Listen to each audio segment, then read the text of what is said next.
LinkedIn dari pemateri itu ada di atasnya di pojok kanan. Itu ada LinkedIn, ada email dan kontaknya juga. Lalu izinkan saya untuk membacakan riwayat pendidikan dari beliau. Beliau pernah menjadi beliau lulusan STI Manajemen Bisnis Indonesia angkatan 2020, lalu lulus di 2024 pada prodi S1 Manajemen dengan IPK 3,75. Lalu izinkan saya untuk membacakan prestasi dari pemateri kita hari ini. Beliau pernah menjadi mahasiswa berprestasi STI MBI kategori non akademik. Lalu beliau pernah menjadi Duta Literasi Indonesia 2023. Lalu beliau pernah menjadi Duta Literasi Jawa Barat termotivatif. Delegasi Kartini Empowerment Symposium by Women Inspirasi 2025. Beliau pernah menjadi penulis terpilih kolaborasi puisi batch 12 tingkat nasional by Detak Pustaka dan Halo Penyair 2024. Beliau pernah menjadi brand ambassador Komunitas Literasi Digital Indonesia 2024. Beliau pernah menjadi brand ambassador internasional Youth Potential Summit 2024. Lalu beliau pernah menjadi kampus ambassador at International MUN 2023. Beliau juga memiliki pengalaman organisasi dan volunteer. Gitu. Contohnya Public Relation Abdi Nation Women Leaders Summit 2025 sampai sekarang. Lalu beliau juga menjadi founder di Pijar Literasi Indonesia 2024 sampai sekarang. Beliau juga pernah beliau juga pernah menjadi kepala Departemen Media di BEM STI MBI 2022 sampai 2024. Beliau pernah menjadi fasilitator Sahabat Baik Nusantara 2025. Beliau pernah menjadi Public Relation Duta Kampus STI MBI 2024. Lalu beliau pernah menjadi Staff Business Development dalam Gerak Mengajar Desa Kota Depok 2023 sampai 2024. Lalu kita lanjut ke pengalaman profesional. Beliau menjadi founder dan CEO di Official Kita Jadi Trainer di 2025 sampai sekarang. Beliau pernah menjadi brand strategis di Nilaskar Collection. Lalu beliau juga pernah menjadi marketing online spesialis PT Univitel. Lalu beliau pernah menjadi social media spesialis intern di Alice in Sutherland. Pengalaman pembicara beliau ini banyak aja kan si ciptakan generasi anak muda digital 2025. Lalu beliau pernah menjadi narasumber pojok literasi tema meraih aksara menggapai makna di ITB Ahmad Dahlan Jakarta 2025. Beliau juga pernah menjadi narasumber The Power of Small Habits tema transformasi diri dengan kebiasaan kecil di Kaizenberg Club 2025. Wow, ini banyak banget gitu ya. Saya juga sampai akhir itu sangat wow banget gitu ya. Paling eh nah karena tadi sudah saya bacakan gitu ya. Hari ini beliau akan menyampaikan materi tentang transformasi pengetahuan menjadi dampak nyata yang tentunya sangat relevan dengan kondisi dan kebutuhan kita saat ini. Tanpa berlama-lama, langsung saja kami persilahkan kepada Teh Yuliani untuk menyampaikan materinya. Waktu yang diberikan ada sekitar 60 menit ya sampai jam 11.00 dan setelah itu sudah termasuk ceritanya jawab gitu ya. Baik, kepada Teh Yuliani dipersilahkan. Halo, selamat pagi Kak Afaj. Semuanya juga halo. Halo, selamat pagi Kak. Ini jumnya eksklusif banget ya. Totalnya ada 7. Boleh dong teman-teman kita on cam. Aku pengen lihat teman-teman yang produktif di hari Minggu ini. Kita bincang literasi ya di forum TBM Aceh. Ini ada Kak siapa? Kak Sunia, ada Kak Baiti, Kak Amanda. Boleh dong kita on cam ya. Sebelumnya, terima kasih banyak Kak Afaj tadi sudah menyampaikan mengenai profile. Boleh untuk di share screen PPT-nya, Kakak Panitia?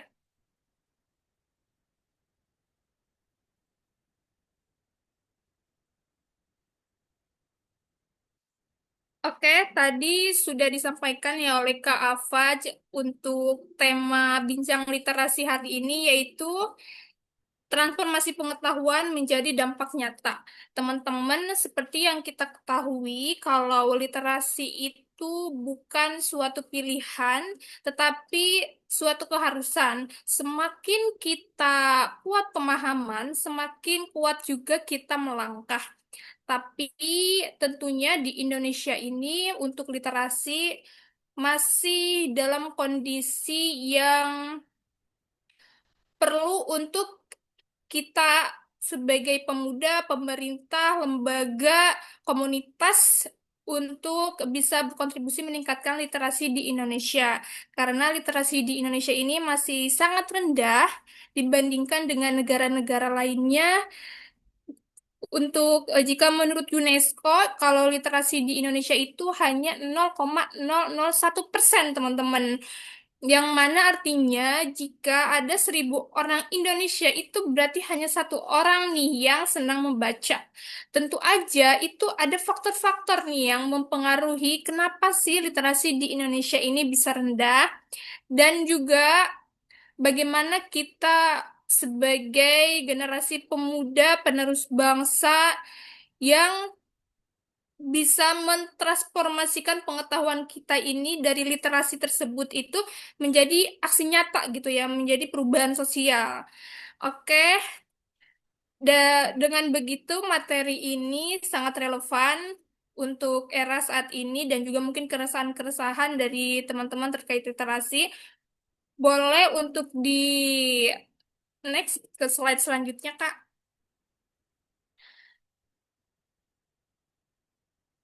Nah, tadi juga kan sudah disampaikan oleh Kak Afaj, kalau aku ini merupakan lulusan dari program studi S1 Manajemen di STIA Manajemen Bisnis Indonesia. Kebetulan aku lulusnya di 1 Agustus 2024 dan diwisudanya pada Februari 2025 sehingga aku termasuk dalam fresh graduate juga. Dan pengalaman sebelumnya yaitu sebagai Duta Literasi Indonesia tahun 2023 dan ini adalah pengalaman-pengalaman yang relevan di bidang literasi. Aku juga terlibat aktif dalam gerakan mengajar desa Indonesia untuk berkontribusi dalam meningkatkan pendidikan di desa-desa terpencil, meningkatkan literasi di desa-desa terpencil yang membutuhkan perhatian kita, dan juga sebagai brand ambassador literasi digital Indonesia, kemudian sebagai volunteer di beberapa kegiatan yang bergerak di bidang sosial, literasi dan juga pendidikan. Kemudian aku juga membangun komunitas yang bernama Pijar Literasi Indonesia yang mana komunitas ini juga hadir dari tema yang akan kita bahas yaitu transformasi pengetahuan menjadi dampak nyata. Oke, di next selanjutnya ini ada definisi nih dari literasi. Tentunya literasi ini bukan hanya mencakup membaca dan menulis aja ya. Apalagi sekarang di era tentunya literasi itu adalah kemampuan yang tidak hanya membaca dan menulis, tetapi juga memahami, kemudian juga berpikir kritis, mengolah informasi, kemudian juga kita berkomunikasi dengan baik juga termasuk ke dalam literasi. Kita berkolaborasi, memecahkan masalah, apalagi di dunia yang serba terhubung saat ini. Nah, aku juga pernah baca di salah satu artikel kalau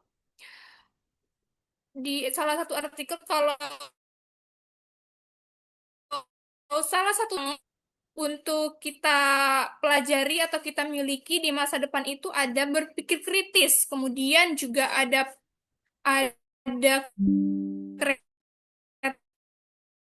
kreativitas, dan juga ada pemecahan masalah dan itu semua termasuk ke dalam literasi sehingga memang literasi ini penting banget untuk kita tingkatkan, kita melek literasi karena dampaknya bukan untuk diri kita pribadi tapi untuk profesional kita, entah kita itu di dunia kerja, di dalam lingkup keluarga dan lain sebagainya itu sangat penting banget peran literasi ini.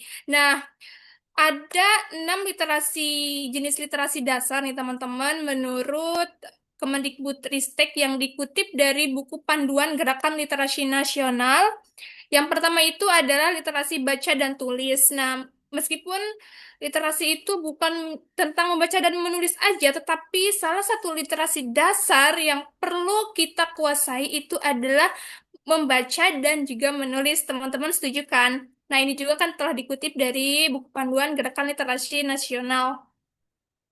Namun, untuk kita bisa membaca dan menulis itu tentunya harus diterapkan sejak dini kan. Nah, perannya itu siapa yang bisa membantu kita dalam membaca dan menulis tersebut itu perannya dari orang tua tentunya ya, dari ibu dan ayah, kemudian juga dari guru-guru yang ada di sekolah. Biasanya orang yang melek literasi sejak dini itu sebelum tidur orang tuanya membacakan dongeng, entah itu udah dibiasakan membaca buku misalkan selama 10 menit berapa lembar sehingga bisa menjadi habits atau kebiasaan dan juga menjadi sistem karena telah dibangun sejak dini. Kemudian juga di sekolah misalkan sebelum atau pelajaran berlangsung itu kita menulis pelajaran tersebut, tapi poin-poin pentingnya aja untuk kita bisa baca di kemudian hari, untuk bisa kita baca pada pelajaran tersebut, sehingga ma- em, materi atau pelajaran yang disampaikan oleh guru itu bisa kita rekap dalam tulisan. Dan yang kedua itu adalah literasi numerasi. Ini adalah kemampuan kita dalam menghitung. Ini mencakupnya itu ke dalam hitung-hitungan ya teman-teman. Tapi selain itu juga ada literasi sains. Literasi sains ini mungkin di sini teman-teman ada yang suka melakukan penelitian. Kemudian menemukan penemuan-penemuan baru. Nah, itu juga termasuk ke dalam literasi, tapi literasi sains. Di sini teman-teman untuk kesibukannya apakah masih pelajar atau mahasiswa atau pekerja atau lain sebagainya. Biasanya literasi sains ini mahasiswa sering lakukan. Mereka melakukan penelitian-penelitian untuk entah itu tugas, entah itu lomba, ataupun memang membuat proyek sendiri itu ya. Nah, yang keempat itu adalah literasi finansial, kemampuan kita dalam mengelola keuangan, teman-teman. Kita ini selalu berpikir jangka panjang. Kalau uang itu bisa kita tabung misalkan untuk pendidikan anak, untuk entah itu buka usaha, entah itu untuk dana darurat sehingga kita tidak boros sejak dini. Kita bisa mengalokasikan dana kita dengan baik, kita pengeluaran kita juga bisa bijak, tidak melebihi dari pemasukan seperti itu. Kemudian juga ada literasi digital nih yang kelima. Nah, literasi digital ini penting banget di era sekarang kita, di era literasi modern ini, literasi digital penting banget. Ini adalah kemampuan kita dalam menggunakan media dengan baik ya teman-teman. Kemudian juga kita mengakses informasi melalui digital dan juga menyebarkan informasi, mengambil keputusan, berpikir kritis di banyaknya informasi-informasi yang beredar. Sangat mudah ya kita temukan di Google yang mana judulnya itu tidak relevan dengan isinya misalkan. Kemudian juga sumbernya itu dari mana sih? Kita harus kritisi. Jangan sampai kita mudah percaya kemudian kita menyebarkan informasi tersebut di media sosial Instagram kita ataupun di media lainnya dan yang melihat itu mereka juga percaya sehingga kita malah membantu menyebarkan informasi yang hoax. Karena kita tidak berpikir kritis terlebih dahulu nih informasi ini tuh fakta, opini, persepsi atau apa gitu ya. Jadi memang kita harus berpikir kritis di era digital. Kita jangan sampai malah menyebarkan informasi yang itu tidak relevan. Nah, yang keenam itu adalah literasi budaya dan kewarganegaraan. Kita sebagai warga negara Indonesia tentunya harus menghargai sesama, kemudian juga kita toleransi, kita juga berperilaku dengan baik sebagai warga negara Indonesia, tidak diskriminasi, tidak. menghargai orang karena ada aspek itu, terus juga kita malah diskriminasi karena mereka misalkan dari keturunan ini, agamanya ini, dan lain sebagainya. Kemudian juga kita sebagai warga negara Indonesia perlu menggunakan bahasa Indonesia dengan baik dan benar. Namun juga kalau kita dari daerah seperti aku dari Sunda, aku juga perlu untuk melestarikan bahasa Sunda. Mungkin teman-teman juga dari Aceh ataupun lain sebagainya melestarikan bahasa-bahasa Aceh. Dan kita juga tidak menutup kemungkinan untuk belajar bahasa lain, misalkan bahasa Inggris, bahasa Jerman, bahasa Prancis, dan lain sebagainya, untuk terus meningkatkan literasi kita di literasi bahasa. Nah, untuk di slide selanjutnya itu boleh Kak di next. Untuk di slide selanjutnya itu ada beberapa faktor yang menyebabkan rendahnya kemampuan literasi di Indonesia nih dari berbagai sumber ya teman-teman. Karena seperti yang kita ketahui kalau Indonesia itu urutan kedua dari bawah soal literasi dunia. Ada negara dengan tingkat literasi yang tinggi. Mungkin di sini teman-teman ada yang udah tahu, ada yang belum tahu juga ya, yaitu di negara Finlandia. Itu literasinya itu tinggi banget. Kenapa? Karena mereka itu menjadikan literasi itu sebagai budaya. Mereka membaca itu sebagai kebiasaan, sebagai budaya. Dan memang juga perpustakaan di sana itu lebih banyak, Ikuti revolusi buku-bukunya pembersih juga baru Glow Lovely Derma banyak Glow sekali di Eco sana. diperkaya dengan serum pencerah dan 12 ASA. Nama adalah penghubung antara makna dan keberadaan. Nama bukan sekadar deretan Suaranya huruf dari atau mana ya? suara tanpa arti, melainkan penanda jiwa yang mengikat seseorang, tempat, atau peristiwa Kayaknya ada suara yang dengan besar doa, bocor ya teman-teman. harapan, Ya, itu suara dari mana ya? Dari laptop aku mungkin ya teman-teman, mohon maaf ada kendala. Di Finlandia itu kan literasinya itu tinggi ya teman-teman karena mereka itu menjadikan literasi sebagai budaya. Mereka membaca bisa setahun itu lebih dari 20 buku ya. Mungkin kalau kita ini masih merasa keberatan ya membaca satu buku pun, tapi nggak apa-apa. Tidak harus cepat-cepat untuk menyelesaikan baca buku. Kita perlahan-lahan aja, misalkan dengan membaca 10 menit setiap harinya, dan atau membaca 10 lembar setiap harinya. Dan kita bisa menjadikan juga si membaca ini sebagai kebiasaan kita. Kita bangun aja dari kebiasaan-kebiasaan kecil membaca 10 lembar, kemudian nanti bisa menjadi sistem yang kalau kita sehari nggak baca tuh kita ngerasa resah dan gelisah. Sehingga kita bisa membawa buku ini kemanapun kita pergi. Sehingga saat kita bepergian, menunggu sesuatu kita membacanya itu buku misalkan bukan membaca atau scroll-scroll di media sosial kita bisa mengalihkan fokus kita ke bacaan kita yang ada di buku bukan ke scroll-scroll HP gitu ya teman-teman kalau semisalnya teman-teman udah menjadikan baca buku ini sebagai sistem kita sebagai habits positif kita. Nah, yang pertama itu kan kenapa kurangnya minat membaca. Waktu itu aku juga sempat tanya ya teman-teman pada saat webinar seperti ini, ada salah satu peserta yang menjawab mereka lebih minatnya itu bermain HP ataupun terdistraksi dengan HP dan juga menganggap bahwa membaca buku itu adalah kebiasaan yang membuang-buang waktu ataupun kebiasaan atau dianggapnya itu sebagai orang yang mohon maaf antisosial misalkan atau itu kutu buku mungkin ya jadi ngerasa itu tuh membuat mereka tidak mau gitu kurangnya minat membaca padahal nggak seperti itu nih teman-teman. Bahkan Muhammad Hatta juga pernah bilang kalau dia rela di penjara asalkan bersama buku, karena buku itu tidak membuat dia kesepian, sehingga buku ini bisa menjadi teman loh bagi kita ya, untuk kitanya yang suka membaca buku. Nah, mungkin teman-teman yang kurang minat membaca ya karena tidak tahu buku apa yang mereka butuhkan, kemudian juga apa sih yang ingin mereka ubah seperti itu.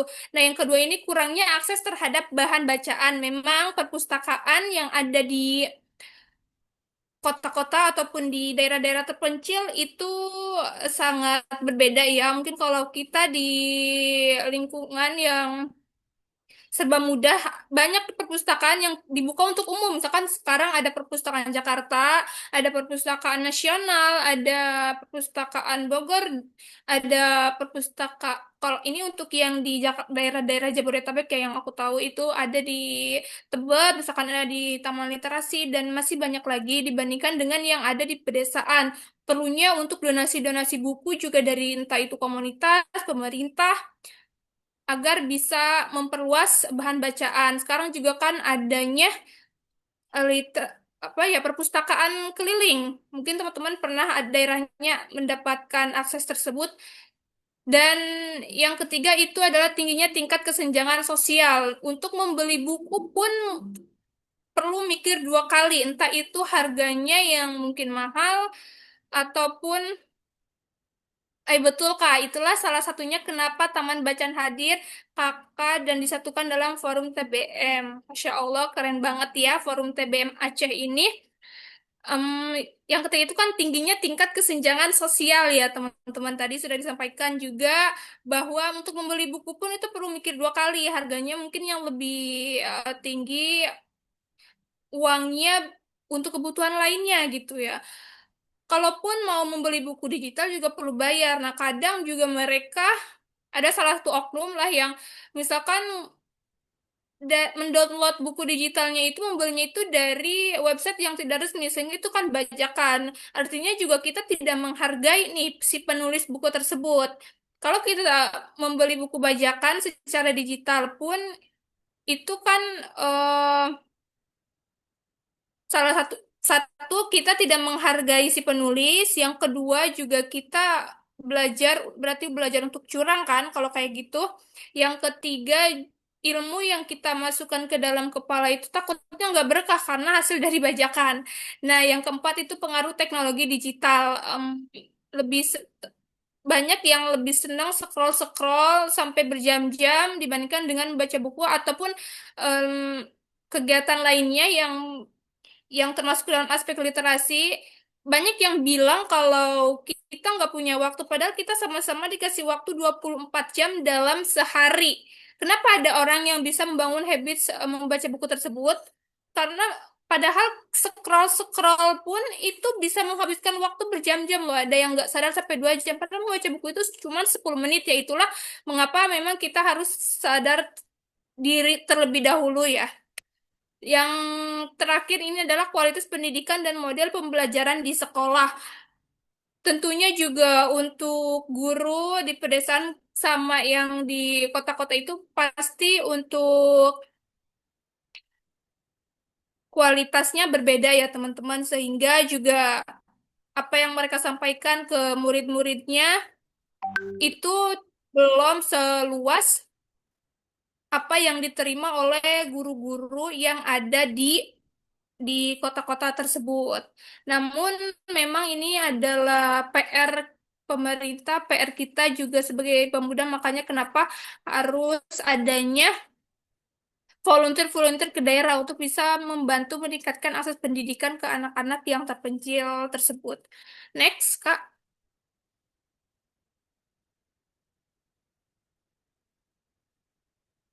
Nah, kita sebagai pemuda tentunya memiliki peran nih untuk bisa membantu merealisasikan Indonesia Emas tahun 2045. Teman-teman setuju kan kalau Indonesia Emas tahun 2045 ini memiliki korelasi dengan literasi? Apakah di sini teman-teman ada pendapat lain? Boleh juga untuk dijawab di kolom komentar, atau ada yang kalau yang setuju teman-teman boleh reaction ya, emot jempol atau apa. Di Zoom ini kita gunakan fitur-fitur Zoom ini dengan sangat baik ya. Dan ini juga ada korelasinya dengan transformasi pengetahuan menjadi dampak nyata, karena kita sebagai pemuda ini dapat menjadi penerus bangsa ya. Kemudian next. Nah, korelasi antara literasi dan Indonesia Emas tahun 2045 ini juga diperkuat oleh Deputi Bidang Manusia Masyarakat dan Kebudayaan Kementerian atau Bappenas ya. Literasi ini berperan dalam pembangunan, mencerdaskan kehidupan bangsa, menghadirkan sumber daya manusia unggul, berkualitas, dan berdaya saing, sehingga mendorong terwujudnya visi Indonesia Emas tahun 2045 tersebut. Nah, untuk visi dari Indonesia Emas itu kan negara yang maju, berdaulat, adil, dan makmur, tapi untuk bisa merealisasikannya, perlunya tingkat literasi yang tinggi. Literasi dan pendidikan ini sangat erat kaitannya karena ketika literasinya rendah, justru malah sebaliknya. Visi yang diinginkan di tahun 2045 itu bisa menjadi tidak terrealisasikan nih dari literasi yang rendah tersebut. Nah, makanya ketika kita literasinya kuat, kita bisa nih dari sekarang mulai berkontribusi, entah itu dari kita membuat kegiatan-kegiatan sosial yang bergerak di bidang literasi, pendidikan, dan lain sebagainya, yang yang mana si target pesertanya misalkan anak-anak kecil ataupun SMA, SMP, ibu-ibu, rumah tangga, dan lain sebagainya. Kemudian juga salah satu yang bisa kita lakukan untuk berkontribusi adalah dengan aktif nih, mengikuti kegiatan yang bergerak di bidang literasi seperti webinar yang diadakan oleh Forum TBM Aceh ini. Next. Nah, literasi ini sebagai pondasi perubahan. Kenapa? Karena literasi ini kan melibatkan nih kemampuan berpikir kritis kita, berpikir kritis, kreatif, dan juga memungkinkan kita untuk memecahkan masalah dan mengambil keputusan dengan bijak. Kita bisa memandang dari berbagai yang tidak hanya langsung memutuskan masalah, mengambil kebijakan itu karena berlandaskan emosi saja, tetapi kita sudah melakukan riset, kita sudah berpikir matang, kita memiliki berbagai sumber penguat untuk bisa kita mengambil keputusan tersebut, mengambil solusi, dan kita ini nggak fokus terhadap keadaan, tapi malah kita mengubah keadaan. Nah, yang kedua ini adalah pengetahuan yang baik dapat membentuk kesadaran sosial dan juga dorongan kita untuk bertindak nih. Dengan literasi yang baik, pemahaman kita yang kuat ini bisa kita kontribusikan untuk membuat gerakan sosial, untuk membuat perubahan, untuk membuat campaign, project, mengedukasi dan sebagainya. Banyak sekali yang bisa kita kontribusikan ataupun dengan mengikuti lomba di bidang literasi, menjadi panitia di bidang literasi dan lain sebagainya itu juga termasuk kontribusi yang dapat kita lakukan. Yang terakhir ini adalah mendorong kemampuan mengidentifikasi masalah dan juga merumuskan solusi ya teman-teman. Hmm, Ketika kita memiliki literasi yang tinggi, tentunya kita tidak hanya fokus kepada masalahnya, tetapi kita fokusnya kepada solusi. Kita merumuskan solusi untuk bisa memecahkan masalah tersebut. Next. Nah, tapi kenapa sih banyak sekali literasi yang tidak menjadi aksi atau kita sudah banyak nih pengetahuan, sudah banyak pengalaman, tapi hanya untuk diri kita saja atau hanya mendep di kepala saja. Dan sebenarnya kita ini punya loh aksi, punya power untuk bisa kita realisasikan. Kita punya banyak ide-ide. Mungkin yang pertama itu karena kurangnya sense of urgency untuk bertindak. Kita merasa tidak memiliki urgensi untuk kita sesegera mungkin melakukan tindakan-tindakan tersebut. Apa sih itu perasaan tidak memiliki perasaan urgensi tersebut itu?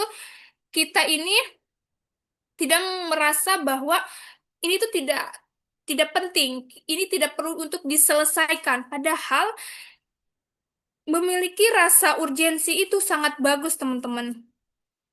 Karena kita tidak mau membuang-buang waktu. Kita ingin hidup lebih lama sehingga kita bisa menggunakan hidup kita ini dengan sebaik-baiknya, tidak santai-santai saja. Orang lain sudah misalkan sejauh itu, tapi kita malah iri. Kita ngerasa kita ketinggalan, padahal kita yang tidak memiliki rasa urgensi tersebut untuk bertindak. Yang kedua ini minimnya ruang praktik atau lingkungan yang mendukung. Tadi adanya kesenjangan mungkin ya antara kota dan pedesaan sehingga tidak ada ruangnya untuk kita bisa bertumbuh. Makanya sekarang juga kan sangat apresiasi kepada komunitas-komunitas yang berkontribusi mewadahi pemuda-pemuda, pemberdayaan pemuda di masyarakat-masyarakat yang mungkin membutuhkan akses tersebut, yang mana itu bagus banget. Kita harus teman-teman agar bisa mewadahi pemuda-pemuda tersebut karena yang merasa dirinya punya banyak misalkan pengalaman, pemahaman, tapi tidak tahu nih di mana mereka bisa berkontribusinya atau bisa menampung si pengetahuan tersebut. Yang ketiga ini adalah ketakutan gagal atau merasa belum cukup pintar untuk berkontribusi. Padahal nggak apa-apa loh kita trial and error terlebih dahulu ya. Maksudnya nggak perlu kita sempurna bisa melangkah atau untuk mencoba itu nggak perlu sempurna. Banyak loh orang yang baru tahu pada saat dia sudah mencoba dulu baru dia terus untuk meningkatkan mengevaluasi kembali. Nggak apa-apa kita ngerasa gagal, justru bagus gagal, kita bisa menjadikan pembelajaran dari kegagalan tersebut karena kegagalan adalah guru terbaik. Itu betul adanya kalau kitanya yang bisa menjadikan pembelajaran dari kegagalan tersebut. Nggak apa-apa, nggak harus sempurna terlebih dahulu untuk bisa berkontribusi. Sekecil apapun kita bisa kontribusikan ya teman-teman karena itu bisa berdampak banget untuk orang-orang yang membutuhkan seperti itu. Yang keempat adalah tidak tahu harus mulai dari mana. Kita tidak tahu harus mulai dari mana. Ya, ini berkaitan dengan nomor dua tadi, minimnya ruang praktik atau lingkungan yang mendukung. Kita ngerasa lingkungan kita ini tidak suportif, kita padahal pengen bertumbuh, tapi lingkungan kita malah membuat kita down. Misalkan untuk apa sih gitu, untuk apa sih banyaklah konotasi-konotasi negatif yang dilontarkan oleh lingkungan-lingkungan terdekat. Justru nggak apa-apa itu untuk kita semangat melangkah. Malah kalau ada omongan-omongan negatif yang kita dapatkan dari lingkungan kita, kita bisa bergabung nih dari komunitas-komunitas, entah itu kita menjadi peserta aktif dulu deh gitu. Di situ kalau kita sudah aktif bisa nih dilirik misalkan sama entah itu panitianya, entah itu foundernya untuk bisa menjadi bagian dari komunitas tersebut. Seperti itu. Nah, untuk next itu adalah nih, bagaimana sih cara mengubah literasi menjadi aksi nyata ini? Yang pertama itu mulai dari diri sendiri terlebih dahulu. Ya, yang pertama kita ubah dulu mindset deh gitu ya. Mengubah pola pikir kita, gaya hidup kita, dan kebiasaan kita. Kalau kita sudah berhasil itu dari hal-hal terkecil tersebut, kita kan secara tidak langsung ada keinginan untuk menginspirasi misalkan, atau ada rasa keinginan untuk kita membagikannya nih di media sosial pribadi kita. Apa yang ide-ide yang kita punya, misalkan kita catat, terus kita publikasikan, entah itu di blog, di artikel, dan lain sebagainya, pengetahuan kita tersebut, itu yang baca ngerasa sedang banget loh, misalkan. Kita kan nggak pernah tahu ya dampaknya itu seberapa besar di luar sana, makanya memang harus dimulai dari diri sendiri, ubah mindset kita, jangan ngerasa kita ini nggak punya kemampuan, kita nggak punya potensi, kita nggak punya relasi, padahal kitanya yang nggak mau bergerak seperti itu. Gaya hidupnya misalkan dengan, ya mulai dari kita membangun habits positif dari membaca buku, aktif di forum-forum, aktif di komunitas yang bergerak di bidang literasi. Kita juga terjun ke lapangan menjadi panitia, volunteer, membangun project, dan lain sebagainya.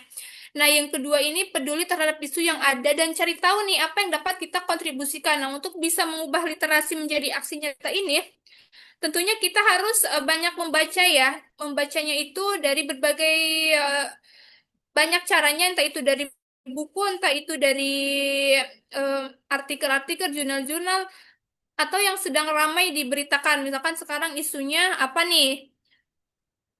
Isu politik kah, isu ekonomi kah, isu literasi kah, dan lain sebagainya ya. Kita harus peduli terlebih dahulu. Nih, misalkan kita fokus deh ke SDGs, misalkan yang karena kan Indonesia ini di tahun 2030 ingin Indonesia ini akses pendidikannya itu lebih luas lagi, kemudian juga kemiskinan yang ada di Indonesia berkurang, kemudian juga kesetaraan gender di bagian ekonomi kreatif dan lain sebagainya itu banyak banget ya isu-isu yang bisa kita pelajari dan apa sih yang bisa kita kasih solusi. Nah, yang ketiga ini gunakan media sosial sebagai alat edukasi dan kampanye digital. Ketika kita sudah tahu apa nih isu-isu yang sedang ramai, kita bisa nih menggunakan media sosial untuk kita jadikan alat edukasi atau campaign digital, entah itu dari konten edukatif kita, entah itu dari carousel ya yang slide-slide banyak itu. Kemudian juga dari campaign digital kita bisa berkolaborasi nih dengan orang-orang yang memiliki follower di media sosial tersebut, memiliki engagement yang tinggi di media sosial tersebut untuk bisa membantu campaign digital kita dilihat oleh banyak orang dan orang bisa sadar dengan campaign digital yang kita yang kita buat tersebut gitu. Misalkan campaign digitalnya kalau di bidang literasi yaitu 1 hari 1 lembar misalkan seperti itu. Kemudian untuk cara kita bisa nge-track udah banyak belum sih yang menggunakan campaign digital kita dari berapa banyak yang mereka tag ke akun kita ataupun dari berapa banyak orang yang menggunakan hashtag campaign digital tersebut. Kita bisa track di situ. Kemudian yang keempat ini percaya nih terhadap diri sendiri dan jika ada peluang atau yang kita diberikan kesempatan kita terima gitu ya. Yang berarti ini ada kaitannya juga nih dengan nomor satu. Ketika kita sudah mengubah pola pikir, gaya hidup, dan kebiasaan, ketika adanya kesempatan yang masuk, kita jangan ngerasa, kita belum punya kemampuan nih untuk mengambil si peluang tersebut. Tapi kalau kita sudah tahu diri sendiri, memahami diri sendiri, tahu kelebihan dan kekurangan kita, tahu potensi kita bisa menjadikan peluang itu menjadi menjadi suatu yang berdampak positif ya tentunya bagi diri kita dan juga bagi banyak orang. Yang kelima ini membentuk komunitas dari bidang yang diminati. Karena aku bidang yang diminatinya adalah literasi, pendidikan, juga bisnis ya karena aku juga merupakan lulusan dari bidang manajemen pemasaran sehingga aku juga tertarik di bidang bisnis. Aku membuat misalkan platform yang bergerak di bidang bisnis tersebut untuk meningkatkan UMKM misalkan.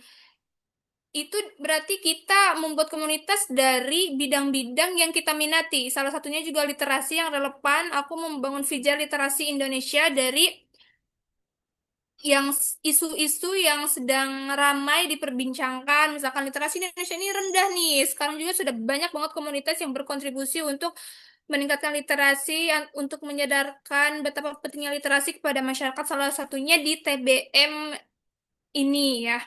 Dan TBM ini juga banyak banget ya ininya, maksudnya tuh ada TBM Aceh, ada TBM Bogor juga ya, atau TBM banyak sekali gitu ya. Untuk slide selanjutnya boleh. Nah, ini salah satu contoh transformasi pengetahuan menjadi dampak nyata. Mungkin teman-teman ada yang lain gitu ya, teman-teman juga misalkan ada caranya untuk mentransformasikan teman-teman menjadi dampak nyata. Kalau yang ingin aku sampaikan ini adalah komunitas Pijar Literasi Indonesia. Ini secara garis besarnya ya, ini tuh komunitas yang bergerak di bidang literasi atau NGO juga, tidak ada campur dari pemerintah.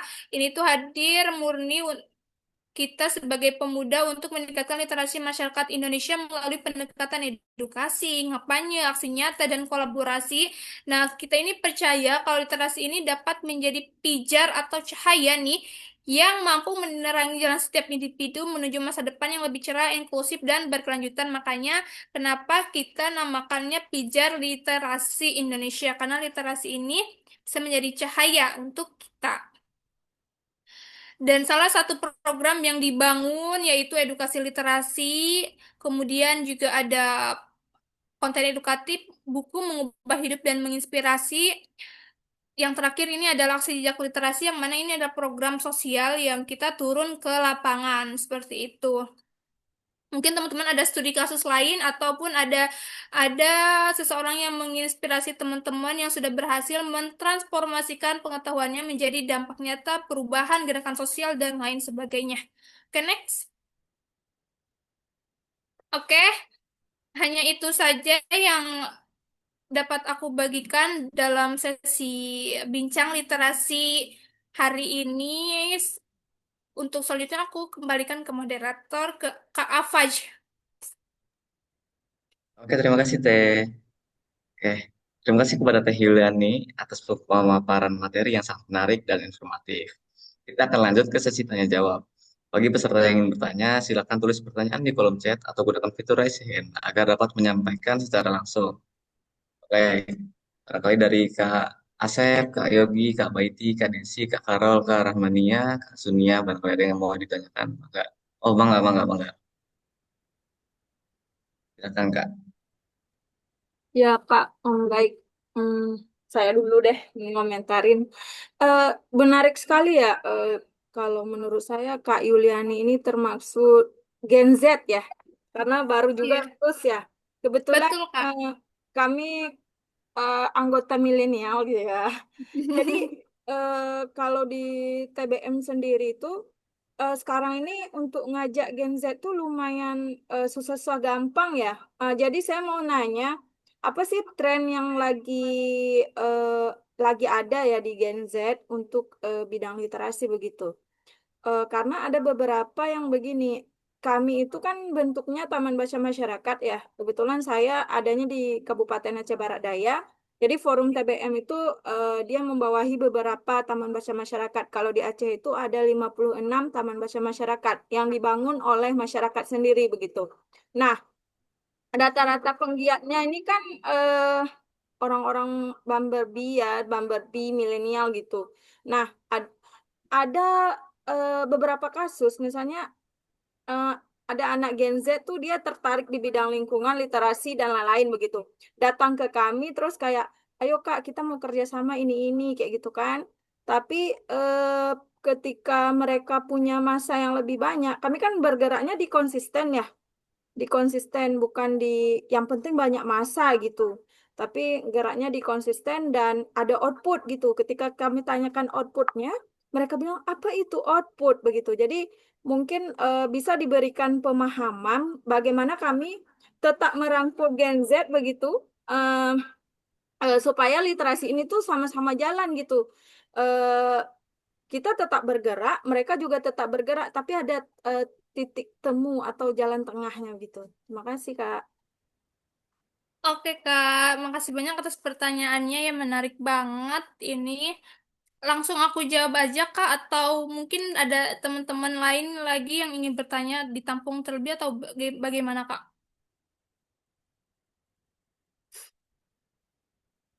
Bagaimana, Kak Afaj? Apa aku langsung jawab saja? Senyamannya Teteh aja kalau mau menjawab secara langsung nggak apa-apa, kalau mau ditabung juga nggak apa-apa. Oke, aku langsung jawab aja ya, Kak, ya.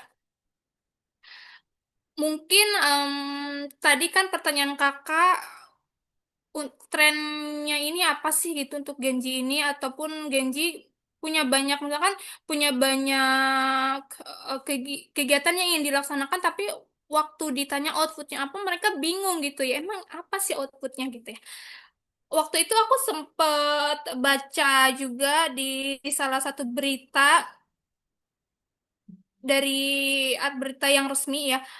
Waktu itu di Taman Literasi yang ada di Blok M itu rame banget beritanya karena ada salah satu komunitas yang mereka ini membawa buku, kemudian bukunya ini mereka paparkan di pinggir jalan untuk siapa saja ayo baca di situ. Nah, lokasinya itu adalah di Taman Literasi. Di Taman Literasi sendiri si komunitas itu membawa bukunya, tapi dia itu di luarnya gitu ya. Nah, pada saat itu diusir nih teman-teman sama salah satu penjaganya di situ karena katanya kalau mau mem- mengadakan diskusi literasi itu jangan di dalam taman literasinya, tapi di taman lain saja katanya. Padahal mereka juga mempertimbangkan kenapa bisa pengen di taman literasi tersebut, em, si bukunya itu di mereka dijajarin gitu ya. Kalau bahasa Indonesianya itu kayak dipaparin di pinggir jalan, terus siapa saja yang lihat dan mau baca silahkan ayo gitu ya. Nah, itu justru diusir, padahal itu di taman literasi nih teman-teman. Sehingga di situ kita bisa ketahui kalau literasi ini mereka anggapnya itu masih kaku, masih harus di dalam perpus saja gitu ya. Padahal bisa saja loh di mana-mana dan itu tuh fun banget karena ketika mereka baca itu langsung diskusi dengan orang-orang yang tidak kita kenal sebelumnya. Dan itu bagus juga nih ide-ide dari ide dari komunitas tersebut itu bagus. Dia memeparkan buku-bukunya di taman literasi tapi di luarnya bukan di dalam perpusnya, tapi diusir karena katanya jangan di sini. Jadi sehingga si penjaganya dan orang pun mungkin menganggapnya kalau literasi itu ya udah kaku di dalam perpus saja gitu. Karena bisa dilakukan di mana aja gitu. Nah, dengan begini aku tuh bisa mengambil kesimpulan ya, memang kalau kita ingin meningkatkan literasi, terutama di Gen Z ini harus adanya inovasi-inovasi yang komunitas itu lakukan. Itu setuju aku karena itu membuat orang itu tertarik membaca ketika mereka itu jalan-jalan biasa saja, tidak ingin menuju ke perpus, tapi mereka misalkan entah itu jalan-jalan untuk jajan, untuk lari, tapi ketika lihat komunitas itu memeparkan banyak buku di pinggir jalan, mereka terpacu untuk membaca seperti itu. Dan untuk Genji yang punya banyak kegiatan, tapi juga nggak tahu outputnya apa, itu mereka sebelumnya tidak riset nih komunitas ini tuh visi misinya apa, kemudian juga komitmen komunitas ini apa, sehingga ketika mereka punya project tidak disesuaikan dengan si komunitas ini. Misalkan yang tadi yang bergerak di bidang apa itu, em, lingkungan pendidikan, terus mengajak kerjasama ke Forum TBM Aceh. Mereka tidak tahu nih, Forum TBM Aceh ini program-programnya ini apa, kemudian juga visi misinya apa, yang bisa kita kontribusikan, yang bisa kita sama-sama ambil kesepakatan outputnya ini loh gitu. Sehingga mereka juga masih belum melakukan riset dengan baik, berarti salah satunya kenapa belum menemukan titik temu si outputnya apa. Seperti itu, Kak. Biasanya itu mereka mengajukan ininya tidak kayak MOU atau kayak semacam buklet atau hanya omongan saja gitu, Kak. Eh, Mereka tuh datang ke sini kan, eh, di apa kayak bilangnya sih mau kolaborasi begitu. Jadi dipaparkan kalau kami mau bikin kegiatan di Hari Anak gitu kan. Nah, setelah ditanya ini tujuannya apa, ini apa, mereka tuh oh kami belum mendiskusikan dengan teman-teman gitu. Terus saya bilang harusnya bahasanya itu silaturahim saja. Saya bilang begitu. Tidak tidak harus apa mau kolaborasi dan ternyata mereka tuh dapat masa ya yang lebih banyak datang kalau literasi itu ketika kita datang ke suatu sekolah otomatis masanya udah ada ya kan begitu. Nah di forum TBM Aceh juga melakukan itu, Kak. Jadi kayak ada beberapa itu akun Instagram yang saya kirim di chat. Ada yang melakukan piknik buku. Jadi kayak benar-benar konsepnya piknik itu di tempat-tempat wisata yang ada di daerah masing-masing. Kemudian ada juga yang bahas buku itu di lapangan, kayak kakak bilang. Dan itu sudah dilakukan di Aceh itu. Bahkan ada yang dari 2006. Ya, ada Mibaranya Ruman misalnya, Minggu Baca Rame-Rame begitu ya. Nah, cerita tentang komunitas ini tadi ketika mereka datang ke tempat kami dan eh, mereka akhirnya dapat masa yang lebih banyak di MI begitu, mereka bilang, Kak, kami nggak jadi ya kolaborasinya, soalnya kami ada undangan nih dari ini gitu. Padahal kan nggak harus di tanggal apa gitu untuk kegiatan di sini. Makanya saya lihat ini sebenarnya tren literasi yang ada di Gen Z ini apa? Apakah mereka mencari masa atau bagaimana begitu? Juga soal inovasi ya Kak, kita sudah melakukan banyak inovasi, bukan cuma orang datang ke perpustakaan.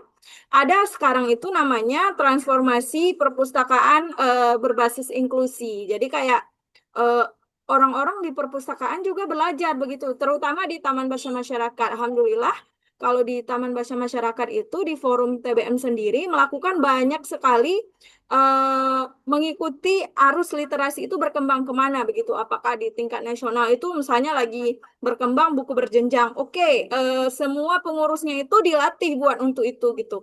Termasuk kayak gini, kenapa hari ini kami mengajak Kak Yuliani untuk yuk jadi narasumber di forum TBM Aceh karena saya lihat oh ini fresh graduate nih, mungkin ada pendapat baru bagaimana literasi itu bisa disegarkan begitu. Oh iya Kak, untuk saat ini kan literasi yang benar-benar ramai juga itu literasi digital Kak, yang mana AI itu kan banyak banget nih digunakan oleh para mahasiswa. Mahasiswa itu kan mayoritas di angkatan sekarang itu Gen Z ya kayak yang mahasiswa-mahasiswa S1 itu rata-rata masih Gen Z dan literasi digital itu sedang ramai kalau untuk kita ingin menggait si mahasiswa ataupun si genji-genji tersebut. Dan untuk tadi yang kenapa mereka mengajukan kerjasama, mereka berarti mereka belum membuat term condition gitu ya Kak ya.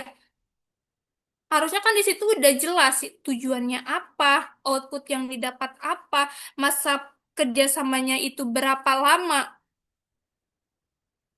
Seperti itu. Harusnya mereka sudah mempersiapkan terlebih dahulu, bukan untuk kayak memperbanyak siapa yang banyak masa, ya itulah yang akan mereka bisa untuk fix dijadikan kerjasama. Dan sekarang juga banyaknya itu ramainya gini Kak, mengadakan volunteer-volunteer di bidang literasi, tapi itu tuh asal banyak yang daftar karena mereka membuatnya itu berbayar tanpa seleksi. Kalau untuk sekarang tuh lagi trennya itu seperti itu. Mereka membuat volunteer, tapi volunteernya itu berbayar. Siapa saja yang mau ikut, yang banyak-banyak ikut, itu diterima. Seperti itu, Kak. Baik Kak, terima kasih jawabannya.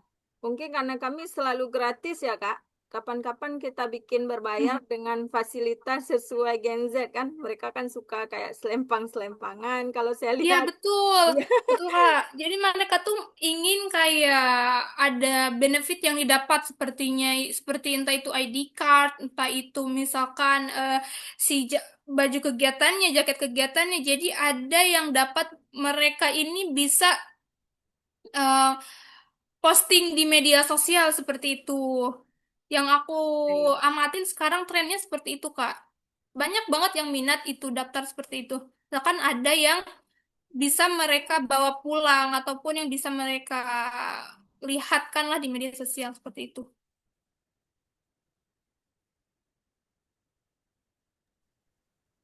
Di chat ada pertanyaan lagi. Oke. Paling saya bacakan aja kali ya, Pak, yang di chat tadi bisa ke kampung impian juga. Emang buat library trip ke Pulau Aceh yang sudah berbayar. Dan memang banyak yang ikut sih, tapi nggak mau sleman-sleman. Itu gimana ya Kak? Hehehe. Di Pustaka Kampung Impian juga pernah buat pribadi trip ke Pulau Aceh yang sudah berbayar dan memang banyak yang ikut sih. Tapi nggak mau selempang-selempangan. Yang nggak mau selempang-selempangan itu dari, maksudnya dari pihak yang membuat kegiatan tersebut apa dari pesertanya, Kak? Dari penyelenggara. Nah, kalau dari penyelenggaranya nggak mau mengadakan membuat selempang-selempangan, mencoba mengikuti gaya style dan gadget, tapi tetap pada nilai komunitas. Oh, betul-betul. Berarti kan kakaknya ini Pustaka Kampung Impian. Tidak apa-apa, Kak, karena kan setiap komunitas ini punya nilai yang dipegang, punya komitmen yang dipegang, visi misi yang dibangun, sehingga kalaupun dari komunitas kakak mengadakan kegiatan berbayar tapi tidak ada selempang, itu tidak menjadi masalah. Ada banyak banyak yang bisa di dimasukkan ke dalam benefitnya, entah itu misalkan pada ID card, entah itu misalkan dari baju-baju kegiatannya. Dan di situ pun pasti ditampilkan apakah ada apa ya award yang dapat didapatkan oleh si peserta yang aktif tidak, Kak? Karena itu juga bisa menjadi salah satu minat si peserta mengikuti kegiatan tersebut, karena selain itu nanti mereka akan mendapatkan penghargaan lainnya nih kalau semisal mengikuti kegiatan ini. Itu juga salah satu yang banyak diminatin karena mereka bisa bisa aja nih nanti mau ikut kegiatan ini terus mau aktif di pada saat bagian ininya, karena targetnya ingin mendapatkan ini, misalkan best delegasi, entah itu best presentation, entah itu best apalah gitu, banyak sekali yang dapat mereka dapatkan gitu dari kegiatan tersebut. Seperti itu, Kak. Oke, barangkali ada yang mau nanya lagi? Dari Kak Asep atau yang lain mau bertanya? Silahkan. Oh, ada yang raise hand.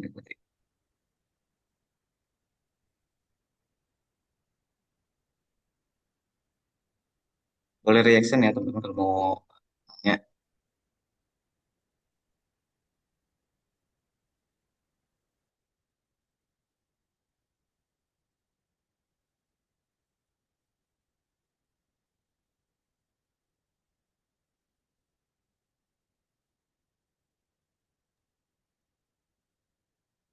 Oke, karena dirasa sudah tidak ada yang bertanya, paling kita langsung ke sesi selanjutnya aja gitu ya. Sebelumnya terima kasih dari teman-teman dan dari pemateri kita sudah bersedia dan sudah menyampaikan banyak sekali ilmu gitu ya, ilmu mahal gitu ya. Terus paling sedikit sharing juga gitu ya. Kalau misalkan Genja tuh ya karena sekarang di era digital, jadi buat mencari ilmu itu mudah, cuman keterbatasan dan ketergantungannya itu yang susah gitu. Terus terima kasih terima kasih sebesar-besarnya kepada narasumber kita Teh Yuliani atas ilmu dan waktu yang telah dibagikan, juga kepada seluruh peserta yang telah aktif berpartisipasi. Semoga apa yang kita pelajari hari ini bisa bermanfaat dan menjadi inspirasi dalam kehidupan dan pekerjaan kita sehari-hari. Paling terus segitu aja. Sampai jumpa di kegiatan berikutnya. Wassalamualaikum warahmatullahi wabarakatuh. Salam warahmatullahi wabarakatuh. Kak, boleh foto bareng dulu? Oh iya, kita lupa ada dokumentasi. Jadi buat teman-teman semuanya jangan lupa on cam gitu ya. Oleh Kak Asep, Kak Amanda, Kak Baiti, Kak Desi, Kak Armania buat on cam. Kita foto dulu. Saya ambil ya. Satu, dua, tiga.